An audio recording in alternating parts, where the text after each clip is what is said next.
दादी खाते पीते घर को मोड़ा नहीं है, खातो पीतो बेचारो चाहे दूध मनो टन धरिए और भैया संसार की कीट ठुकी है तो वो भाई सूख जाएगा। जी महाराज, बालक के समान निर्मोही और निर्विकारी बनने से तुम्हारा शरीर अयोध्या बनेगा। जहां युद्ध और बैर ईर्षा नहीं है वहां अयोध्या। कथा में मैंने अपनी तरफ से कुछ नहीं कहा है। क्या कहा है? जहां युद्ध बैर और ईर्षा नहीं है। अब जब युद्ध बैर ईर्षा होगी, अरे तुम में हमें तो है कि नहीं, तो मोदी और योगी के नाम का डंका बजा तो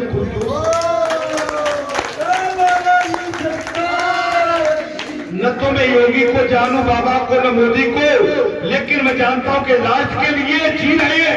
राष्ट्र के लिए जो जीता है भैया वही हमारा सबसे बड़ा पपीता है।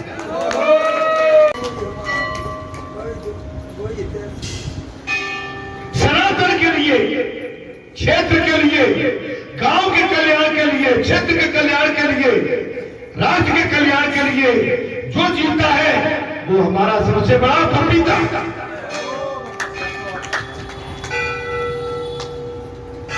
पुजारी जी, अरे भाई कहां तक आप बोले जी महाराज? राकेश कहां चल रहे थे? बाल कांड के बाद अयोध्या कांड में, अयोध्या कांड मनुष्य का निर्विकार बनाता। अयोध्या कांड क्या करता है? अयोध्या कांड मनुष्य को निर्विकारी बनाता है।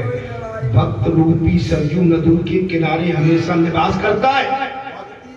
भक्ति रूपी सरयू के किनारे हमेशा निवास करता है, तभी मनुष्य निर्विकार बनता है। और भक्ति अर्थात प्रेम, भक्ति भी जहां बढ़ेगी वहां प्रेम बढ़ेगा। जहां भक्ति बढ़ेगी वहां प्रेम बढ़ेगा। अयोध्या कांड प्रेम प्रदान करता है। बालाजी धाम ग्राम पर्यटन प्रेम प्रदान करता है। बालाजी धाम ग्राम पर्यटन प्रेम प्रदान करता है। राम का भरत प्रेम और राम का सौतेले माता के से प्रेम आदि इस कांड में है।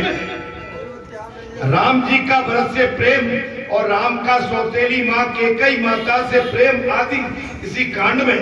राम की निर्विकारता यही दिखाई दे। कोई भी काम, कोई भी आप कहते दो, बोले यहां से चलिए। आप हमसे कभी कह के देख लो महाराज, आपकी जरूरत नहीं बची है। हम वचन देते आज नवरात्रि के दिन हम बिल्कुल कोई किसी तरह का गिला शिकवा न करते हुए हम यहां से प्रस्थान कर जाएंगे।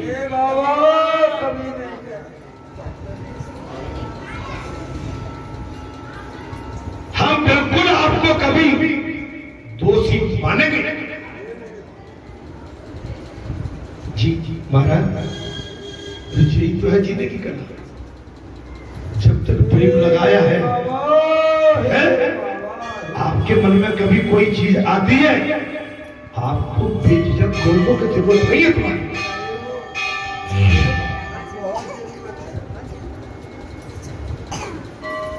अयोध्या कांड में प्रेम प्रदान है राम। आनंद रामायण में प्रत्येक कांड की भिन्न भिन्न फलश्रुति बताई गई। जो अयोध्या कांड का पाठ करता है उसका घर अयोध्या बनता है।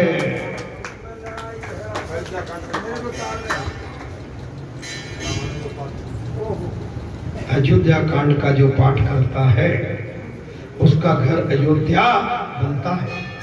उसके घर में लड़ाई झगड़े कभी नहीं होती।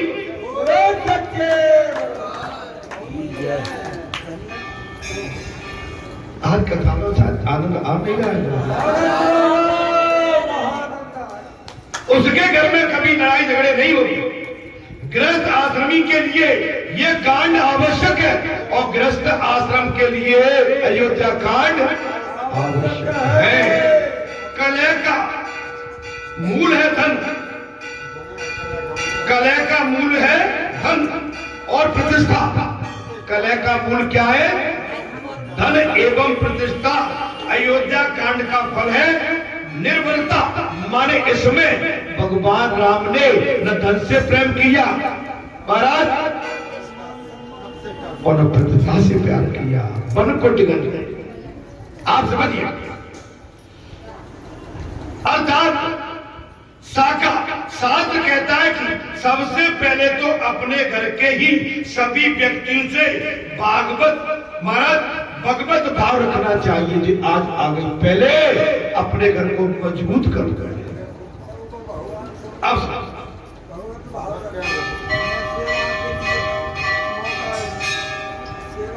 पहले अपने घर में आपस में भाईचारा रखना सीखो।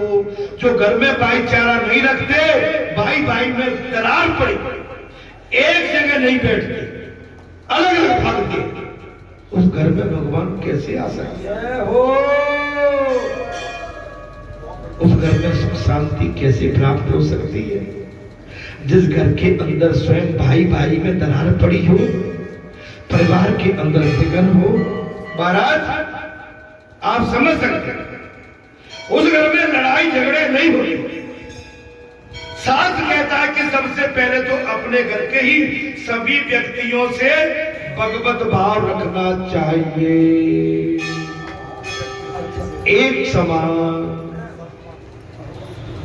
एक सहमति और एक आदेश, सबकी सहमति। जो अपने बंधु आदि में प्रभु को देख नहीं पाता, जो अपने घर में प्रभु को नहीं देख पाता, उसे मंदिर में भगवान कैसे दिखेंगे? हमने प्रातः काल से यही कहा था कि स्वयं जिसके घर में सब कुछ बैठा हो, तो ये नहीं देख पा रहे, तो हम आप आम आदमी तो देख कैसे पाएंगे? आप हमने वही कहा कि भगवान आपके संग है, लेकिन भगवान से भगवान जैसा व्यवहार करोगे तब, और भगवान से संसारी भाव रखोगे तो फिर भगवान बहुत कोसों दूर चले जाते हैं। भाई, जगत का सर्जन करने के बाद उसकी प्रत्येक वस्तु में भगवान ने वास किया। आपके घर में भगवान है, हर वस्तु में भगवान है। आप सहन करते हो भगवान, आपकी हर वस्तु में भगवान है। आप जिस घर में रहते हैं उसमें भगवान है।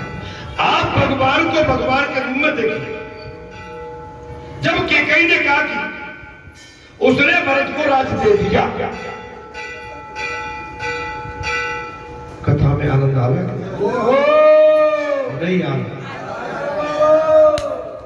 जब केकई ने कहा उसने भरत को राज दे दिया है, तो राम ने बन जाने जाते हुए कहा था, माता यदि मेरा भाई इसी में सुख पा सकता है तो मुझे वनवास स्वीकार।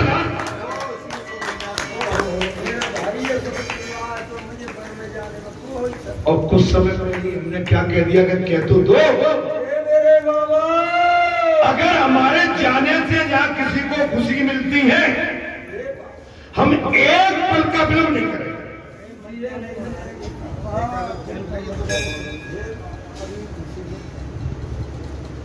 एक क्षण का विलंब नहीं करेंगे। वो तो राम है, राम जैसा कोई हो नहीं सकता, लेकिन उन्हीं राम से हमने ये बात सीखी। मेरी तो वही भावना है कि मेरा भाई सुखी रहे। मेरी तो यही भावना है, मेरा भाई, मेरे जाने से अगर मेरा भाई सुखी रहता है तो अपने भाई की खातिर मैं मन को जाने को तैयार हूं। महाराज, जो भाई मैं भगवान को देख नहीं पाता, अब बात आ गई, जो अपने भाई में भगवान को देख नहीं पाता, उसे मंदिर में भी भगवान दिखाई नहीं देंगे।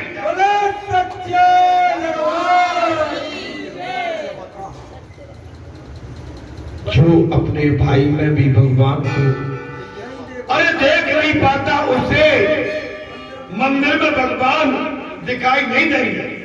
मूर्तिवासी भगवान हमारे लिए दौड़ते हुए नहीं आते, फिर भी उसमें भगवत भाव स्थिर करना है। मूर्ति भाव है, पत्थर की मूर्ति है, लेकिन उसके पश्चात भी हम पत्थर की मूर्ति में भगवान को स्थिर करना है। किंतु सजीव देव कुटुंब जीवन में से जो प्रभु सा भाव छोड़ नहीं पाता, वो पत्थर की मूर्ति में क्या भगवान को देखता है।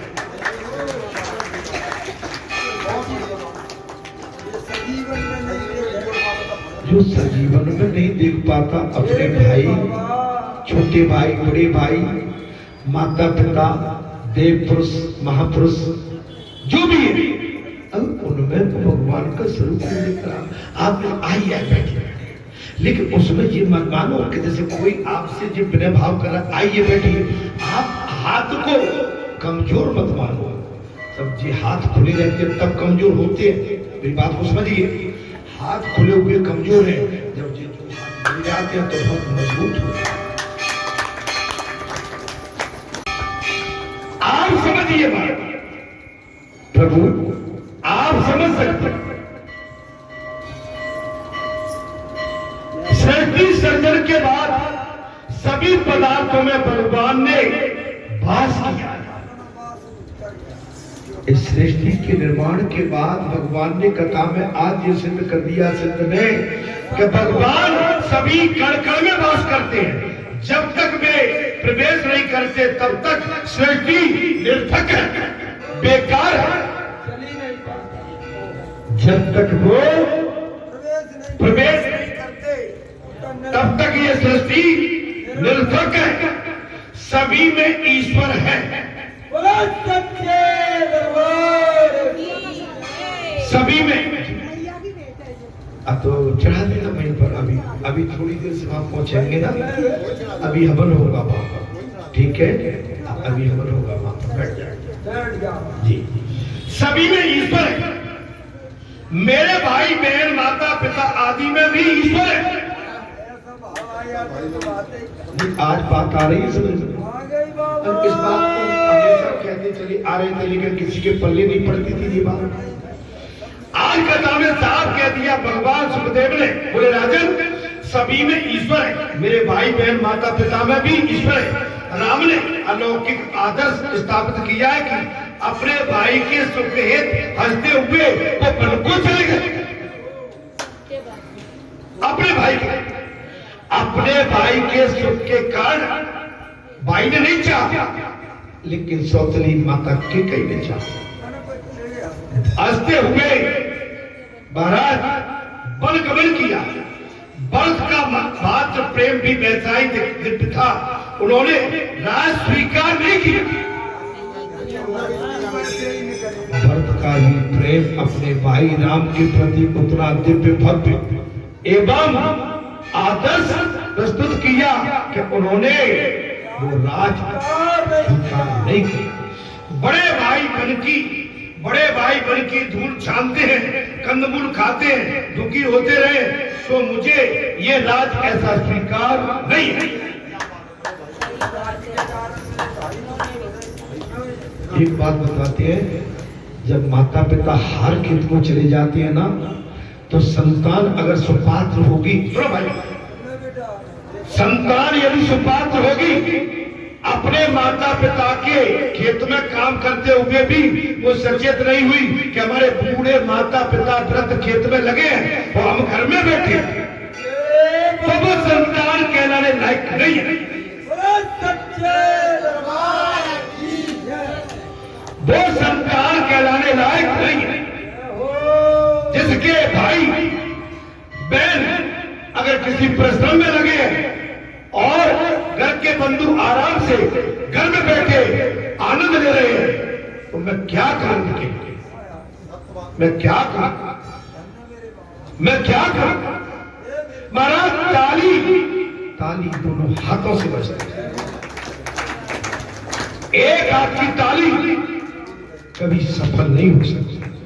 मेरे कारण तो भी दुखी हो रहे हैं, भरत ने साफ कह दिया, मेरे कारण मेरे बड़े भाई दुखी हो रहे हैं, मैं अयोध्या का राज स्वीकार नहीं करूंगा। अयोध्या कांड के पटल से लड़ाई झगड़े मिट जाते हैं। अगर अयोध्या जैसा बर्ताव करोगे लड़ाई मिट गई। देखिए अयोध्या में क्या हुआ, भाई भाई में प्रेम था और भाई भाई के प्रेम ने लड़ाई को रोक दिया। और महाभारत में भाई भाई में विद्रोह हो गया और जब विद्रोह हुआ तो महाभारत हो गया। घर में कभी महाभारत नहीं होना चाहिए। जीवन को विशुद्ध प्रेम में बनाओ। अयोध्या कांड के बाद अरण्य कांड, ये महाराज निर्वासन बना पड़ा। निर्वासन, निर्देश, निर्वैर होने के बाद भी वासना सताती। इस अरण्य कांड के मनन से वासना निर्मूल होगी। अरण्य वास करके तय किए बिना जीवन में दिव्यता नहीं आती। रामचंद्र जी ने राजा होते हुए भी सीता जी के साथ वनवास किया। राम जी ने राजा होने के बाद भी अपनी धर्म पत्नी माता जानकी के साथ वनवास किया और तपस्या भी की। बगैर तपस्या के आपका कोई भी व्रत पूर्ण नहीं हो सकता है। अगर भगवान 14 वर्ष के लिए वन में जाके तपस्या नहीं करते तो रावण का वध नहीं होता। ये वरदान था। मेघनाथ का वध लक्ष्मण नहीं कर पाते, ये वरदान था। तब करने के बाद राजा तब करने के बाद राम राजा बना। तप करने के बाद राम राजा बने। आपको तपस्या करना पड़ेगी, साधना करना पड़ेगी। जब तक साधना नहीं करोगे महाराज, जब तक आपको राजगद्दी क्या, अरे परिवार का एक प्रमुख बनाना भी असंभव है। ये आप समझ सकते हैं महाराज। लेकिन आदमी, मनुष्य सस्ते में बहुत कुछ चाहता है, हमें मिल जाए। कोई कहता है ऐसा कर लो, अरे भैया जहां 35 साल हो गई, बालपन से बुढ़ापे में आ गए। 35 साल पहले हमारे काले सफेद बाल नहीं थे बेटा। हाँ, तुम जैसे अबोध लगते थे जब आए थे। बैठे बैठे अब बाल की तो कौन भौं तक काली सफेद हो गई, आंखें थक गई, शरीर थक गया, शिथिल हो गया। बैठे बैठे अब कहते कि जहां ऐसा कर, अरे भाई जिस दिन जहां कुछ था ही नहीं तुम उस दिन कहां चले गए। अच्छा, उस दिन से हमारे साथ बैठे होते और जहां तप रहे होते, उस समय में भी आता कि नहीं तुम्हारा मार्गदर्शन तो बहुत अच्छा लगता है। मार्गदर्शन को करिए जो सबको सुहाए, सबको हाय। बात वो कहिए जो बिल्कुल धर्म की तराजू पर खुल जाए, तब बात। महाराज यहाँ पर कोई तपस्या की बात हो रही है। भगवान राम ने 14 वर्ष तक वन में तपस्या करने के बाद राजा बने। जिसने पहले तपस्या की होगी वो भोगोपभोग के प्रसंग में संशय और सावधानी से काम ले। सभी महान व्यक्तियों ने अरण्यवास किया था। महाप्रभु ने खुले पांव ही महाराज भारत की यात्रा की। सभी महान व्यक्तियों ने अरण्य कांड किया। महाप्रभु जी ने खुले पांव भारत की यात्रा की है। वे 2 से अधिक वस्त्र तक नहीं रखते, वे 2 से अधिकतर वस्त्र नहीं रखते। जीवन में तपस्या जरूरी है। वनवास के बिना जीवन में महाराज सुधार आता ही नहीं। वनवास सिवाय जीवन में सुधार नहीं। आप जो समझे है ना, अर्थात वनवास के बिना जीवन सत्य ही रह जाता है।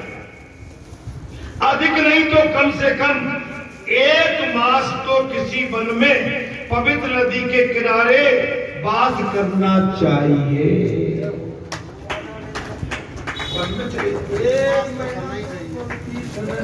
अयोध्या धाम चले जाओ, अमरनाथ, केदारनाथ, महाराज आप तमाम जगह बालाजी धाम में आ जाओ। एक महीना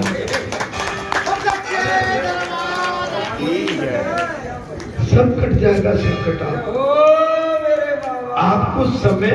अब हम केवल एक खड़े खड़े पूजा सेवा नहीं कर सकते। अभी हमने क्या कहा था, 35 वर्ष पहले जब 5 पत्थर पंचों ने रखे थे, आज वो 5 पत्थर 35 साल पहले 5 पत्थर केवल नीम लगाई थी, धर्म की नीम लगाई महाराज, धर्म की नीम लगाई थी। आज वो 5 पत्थरों की धर्म की छाया कितनी बड़ी। एक दिन में नहीं हुआ, धीरे धीरे हुआ। जैसे प्रभु की दया कृपा होती गई, जैसे क्षेत्र का सहयोग मिलता गया, पंचों का सहयोग मिलता गया, आप जैसे धर्मात्माओं का, आप जैसे भक्तों का सहयोग मिलता गया, ये धर्म की महाराज बेल उतनी लंबी होनी चाहिए।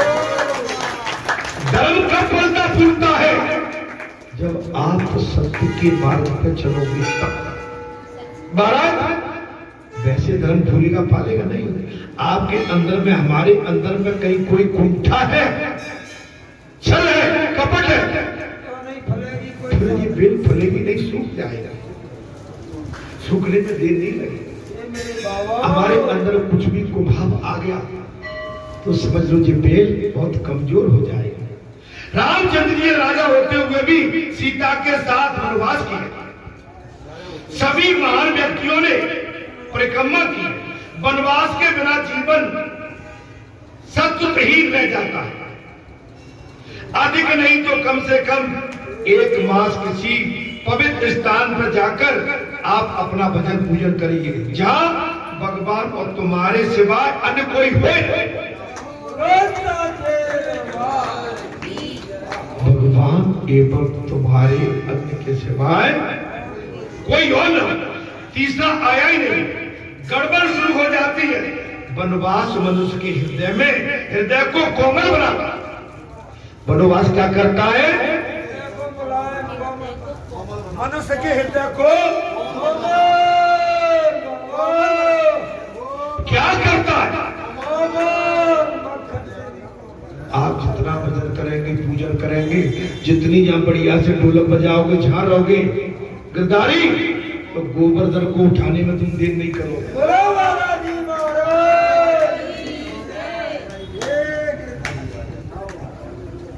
तीसरा वनवास के सिवाय, वनवास से विश्वास बढ़ता, एनर्जी भगवान से विश्वास आता। भगवान के सिवाय अपना कोई संसार में दूसरा है ही नहीं। आरण्य में हमें वासना से रहित बना, हमारे संसार की वासनाओं से आरण्य कांड रहित, हमारी दूर बनाता है। रामचंद्र जी ने भगवान होते हुए भी, अब बात सुनिए बाबा, रामचंद्र जी ने भगवान होते हुए भी ये दिखाया कि तपस्या के बिना वासना नष्ट नहीं होती। तपस्या, भगवान होते हुए तपस्या के बगैर वासना नहीं होती। उत्तम संशय तप, उत्तम संशय तप। आप जितना तप करोगे, साधना करोगे, सत्संग में आके बैठोगे, संतों के साथ में रहोगे, भक्तों के साथ में रहोगे, सन्मार्ग से जुड़ोगे, धर्म के मार्ग से चलोगे, कीर्तन करोगे, संकीर्तन करोगे, रामायण पढ़ोगे, भागवत सुनोगे, कथा सुनोगे और संतों का साथ करोगे, तो आपका मन जो विकार है ना, जो दृष्टि में विकार है, पाप है, वो आप अलग होते चलाए। पहले तो जीव पर संशय रखता, क्या करता महाराज? पहले तो जीव पर संयम रखना, पहले जीव पर संयम रखना, कटु वचन मत बोलो। महाराज वनवास के समय राम ने अनार फलाहार किया। वनवास के समय भगवान ने क्या किया महाराज? अनहार माने फलाहार किया।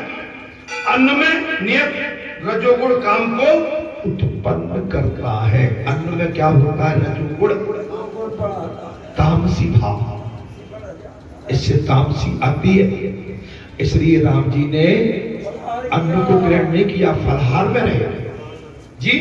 सात्विक आहार के बिना काम का नाश हो ही नहीं सकता।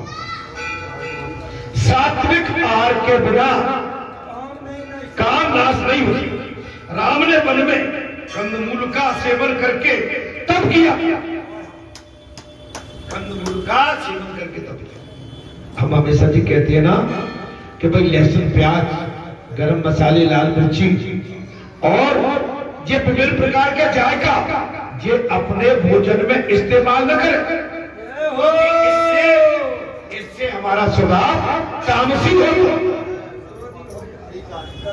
कलेशी, क्रोधी, अग्नि, हीट आती है शरीर के अंदर, हीट आती है तो वासना बढ़ती, वासना बढ़ती, और वासना जब बढ़ती है तो विनाश आता है और वजन छूट जाता है, और वजन छूटता है हमारा सब कुछ हमसे।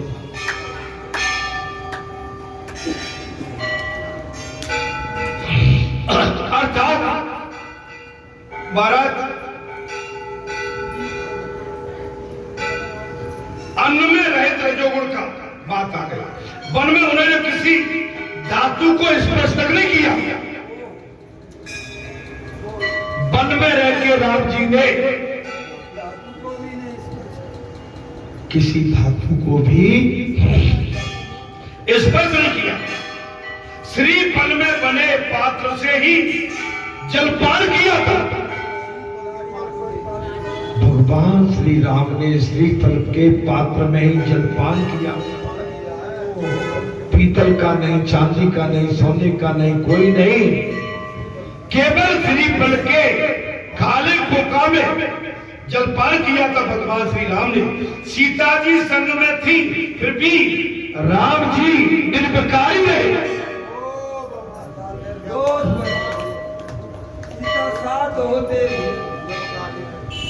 भगवान श्री रघुनाथ के साथ वनवास के टाइम माता जानकी उनके संग थी, लेकिन इसके पश्चात भी भगवान श्री राम निर्विकारी बने रहे। वासना का धीरे धीरे नाश किया।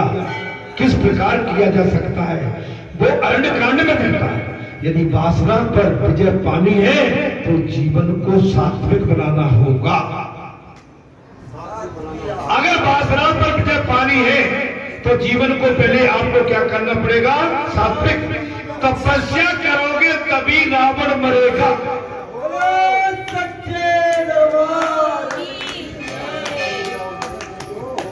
तपस्या करोगे तभी रावण मरेगा। काम रावण को मारने के लिए अरण्यवास, तपस्या आवश्यक है। अरण्यवास माने वन में जाए, एकांत में जाए, तभी क्रोध रूपी रावण का वध होगा। इस अरण्य कांड में शूर्पणखा मोह सबरी भक्ति भी है। इस अरण्य कांड में शूर्पणखा भी आती है और सबरी भक्ति भी है। शूर्पणखा अर्थात वासना मोह की ओर भगवान कभी नहीं देखते। भगवान वासना की ओर कभी नहीं देखते। वे तो सबरी की शुद्ध भक्ति की ओर देखते हैं।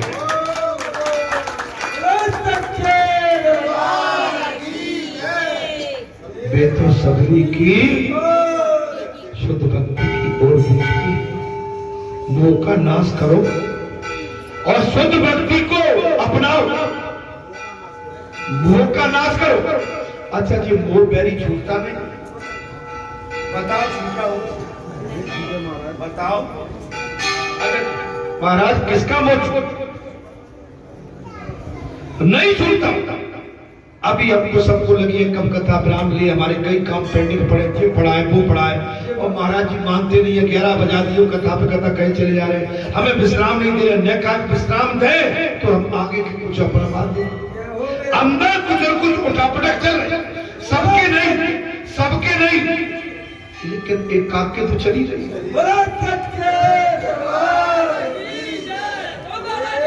आओ समझिए, कोई भी काम अभी भी कर सकते थे, लेकिन फिर भी कथा में से धीरे से किसी को इशारा कर दिया, तुम उठ आओ। इसमें कथा का भी भाव टूटता। ये काम जो करना होता है तो इसको तो अपना भी कथा ब्राह्मण लेगी, उस पर विचार कर लो। कभी जैसे कथा ब्राह्मण लेती है, हम आज ऐसे भक्तों को ले लेंगे और इनके माध्यम से काम कराएंगे। लेकिन कथा के बीच में जो बैठे, मैं एक ही बात कह रहा हूं, जो कथा में नहीं बैठे वो तो ठीक है, लेकिन कथा में बैठे हुए को उठा के ले जाए, ये तो ठीक रहेगा। बस इतनी सी बात। महाराज, बात समझ में आ रही? नहीं आई? अरे आप वैसे धने धने बोल रहे हो,